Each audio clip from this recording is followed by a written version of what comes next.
Bonjour, je m'appelle Henk Vigerberg.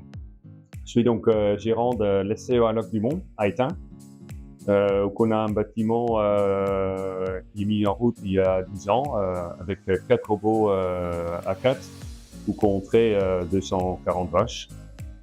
À côté, il y a une surface de 150 hectares et puis on achète du maïs à côté. L'installation date déjà d'il y a plus de 11 ans. C'était en juin 2013. Donc voilà, bon, on avait un projet pour le bâtiment ici, c'était donc bien évidemment pas encore construit.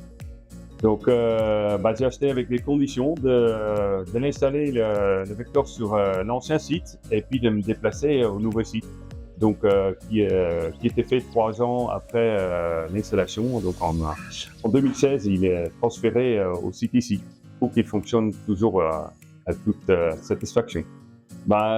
Au bout de 11 ans, on a déjà presque oublié les avantages, notre changement de travail. Au lieu d'enlever les reflux quotidiennement, maintenant on le fait qu'une fois par mois. Et puis il n'y a rien. Bon, après,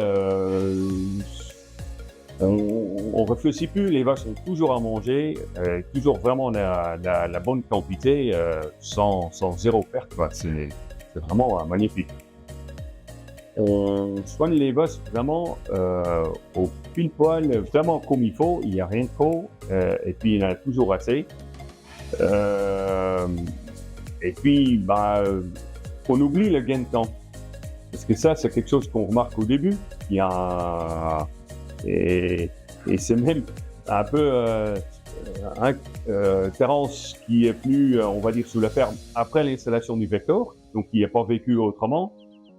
Des fois, il trouve que c'est long de remplir la cuisine, mais quand on commence à lui faire un calcul, combien de temps que ça fait par jour, effectivement, ça fait pas beaucoup de temps par jour. Quand on parle proprement le prix d'achat, bien sûr, il est rentabilisé, mais on n'a pas fini encore de rentabiliser, parce qu'au bout d'11 ans, il tourne encore toujours, et je vois pas pourquoi on va le changer. Qu'est-ce qui fera que ça fonctionne plus en pièces? Il n'y a presque pas de pièces de jour. Ça fonctionne, c'est l'informatique en fait qui gère le truc. Oui.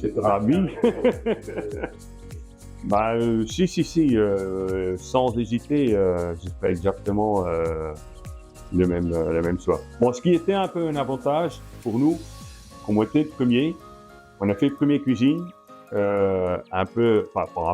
beaucoup avec les conseils des techniciens de Nancy.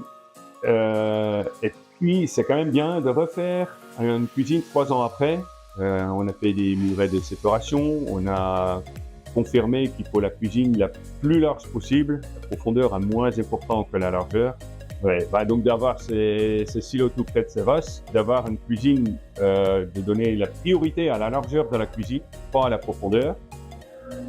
De faire passer les méfers à l'intérieur si on peut. Que la route soit nickel, quoi. Ça c'est